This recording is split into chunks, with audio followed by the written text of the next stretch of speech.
Mando spoke concerning his fate, and he said, "Shall mortal man step living upon the Undying Lands, and yet live?" But Ulmo said, "For this he was born into the world. And say unto me, whether he is Eärendil, Tuor's son of the line of Hador, or the son of Eärendil, Turgon's daughter, of the elven house of Finwë." Hey everyone, Yoiston here, and I hope you all are doing well, wherever you are in Middle-earth. Please excuse my voice, I'm getting through the virus right now, but as always, Middle-earth provides an excellent escape. Today we are going to be speaking to the different ideas concerning why men could not go to the Undying Lands of Valinor. We'll start with what is most apparent and most likely before moving into some other speculations, and we'll look at the men who did, or at least attempted, to go to Valinor. Related and helpful articles and videos will be in the description and cards, my friends. Thank you all so much for joining me today. Let's begin our tale. First, and most simply, we have the Doom of Men, or Gift of Ilúvatar. One of the most profound and philosophical points made in Tolkien's works in regards to the second-born children, the race of men, is that mortality is a gift. For all of us mortals in real life, as well as mortals in Tolkien's works, this concept is one of the great difficulties to understand and internalize, as is any sort of impermanence. From the early years of men to even the latest days in Middle-earth, this concept of mortal death was not only a struggle to understand for men, but for all races who regarded men. Finrod of the Elves and Endrith of the House of Beor of men discussed this, and how death for elves is different from death for men, which seems to be the uttermost end for men on Middle-earth, unless this could be mended by Eru. I mention all of this to say that Valinor, the Undying Lands, were the lands of the deathless, literally and figuratively. Elves, Maiar, and the Valar of course lived there, and sickness, weariness, and death of even the land itself were not truly possible. Men, of whose nature is impermanence and in a constantly shifting state, deserve to be with land that similarly lacks permanence. One man, Tuor, as well as hobbits and the dwarf Gimli, actually present a bit of a problem to this idea of mortality not allowing entrance to Valinor, which I'll get into a bit later. Now, for a few men that did at least attempt to go to Valinor, we have Eärendil, whose coming to Valinor in 542 of the First Age was twofold problematic. For he was both half man, and men were not welcome, and half Noldor, of those that were exiled. There were consequences for this action of going to Valinor with his wife, even though it was for the greater good of elves and men both, primarily that Eärendil could not step foot on the mortal lands of Middle-earth ever again, and he chose to have the doom of an elf when the choice of the half-elves was given to him, rather than the mannish doom of mortality. He was fundamentally changed after this event, as was his half-elven wife Elwing, who also chose to be an elf and remained in Valinor herself. Therefore, one could say that because they both chose to be elves, the whole mortals not being allowed in Valinor problem was sidestepped. However, with one man, or so it is said, Tuor son of Hur, husband of Eärendil of Gondolin, is said to have, after Eärendil his son came of age, joined with the elves of Valinor, being accepted among them and diverging from his mortality to their immortality. Now, while this idea of the tale is interesting and actually kind of wonderful, it presents so many lore-breaking problems. So many, in fact, that I personally see Tuor's departure with Eärendil into the west on his boat as his true end, and he actually spent the rest of his life on the high seas before passing away, and after his passing, Eärendil then went on to Valinor.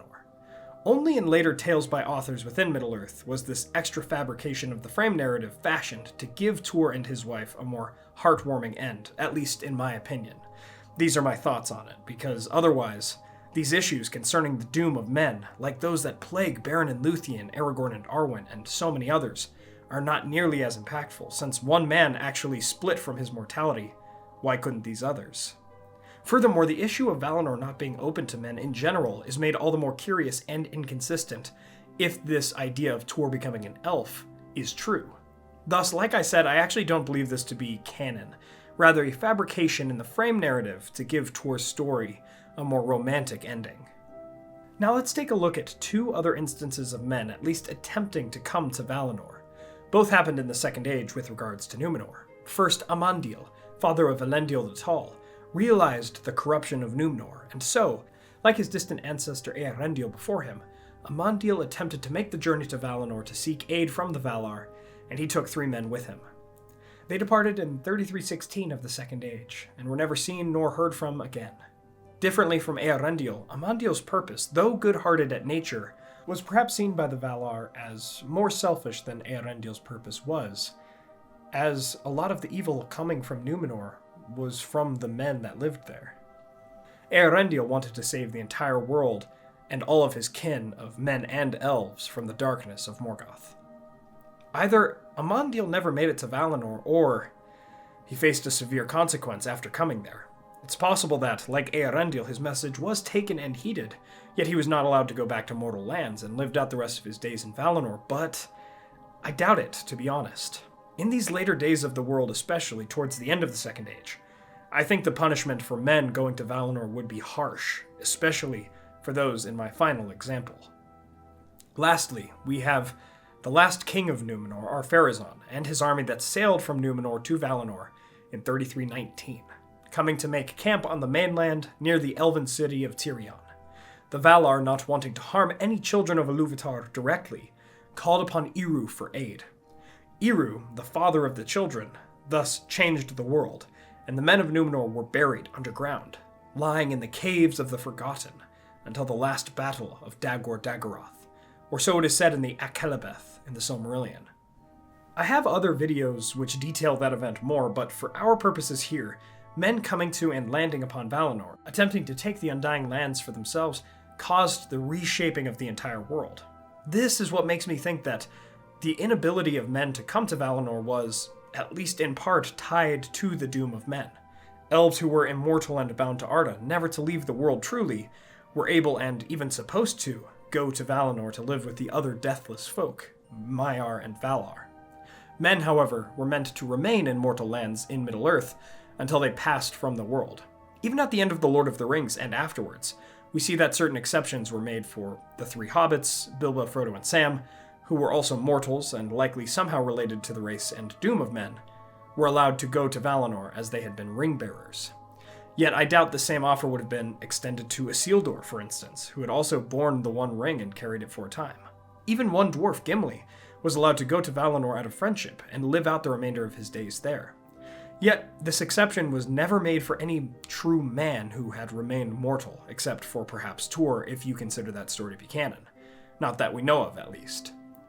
Other mortals, hobbits and a dwarf, were allowed exceptions, but Aragorn, Faramir, Éomer, Imrahil, none of these others would have probably been allowed in Valinor, almost certainly. So again, I point to their mortal fates as men, as well as the idea that they inherited the mortal world, as reasons why they could not live in Valinor. Along with the doom of men and the ban of the Valar preventing men from coming there, I believe, as stated in Morgoth's Ring, if men had come to Valinor, they would have also been kind of accursed, as they would have been like moths in too strong and steadfast a light. They would have withered more so than been blessed or grown heavily, because they would have not been able to take the blessed elements of the land unto themselves. Now, before we wrap things up, let's see what other possible answers are out there. I found some conversations on Reddit that make the same argument I have made here, so please check those out for more dialogue. But according to a Quora post linked in the description, another possibility, as Ernest W. Adams states, is that the Valar had more caution towards men.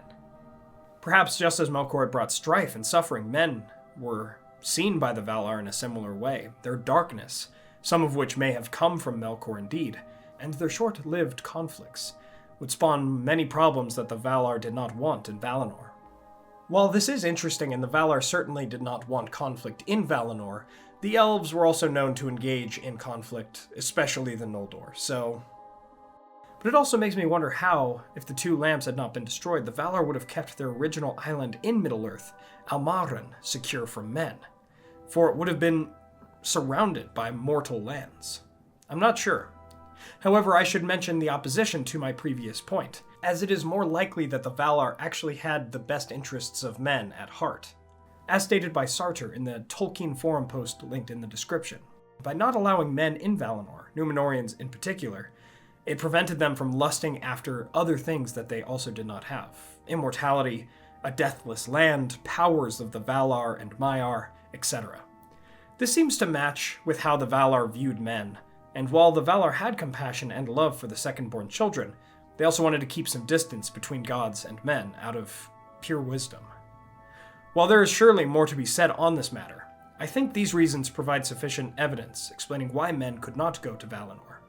They would not match the land or the other inhabitants, and would only come to further envy immortality if they had gone there, which would bring further harm and strife for all involved. No, they were bound to the gift of Ilúvatar, and as wise men in the Legendarium learned, this is a fair and just gift in its own way, though it is quite hard to see it.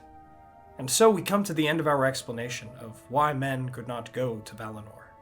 From this tale, we see that we must not long for what we do not possess, but rather enjoy what we people do have, and the time that yet lies before us to accomplish great things in this wonderful, mortal world.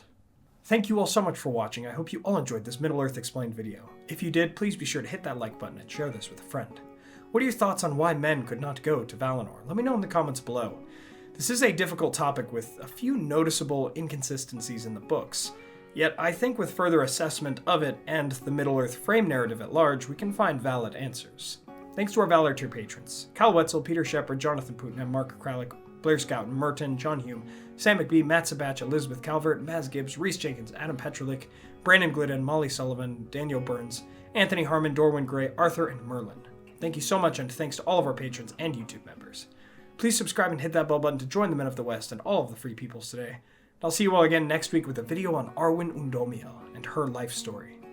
You all are the best, my friends. Thank you so much for joining me on this adventure. Until the next one.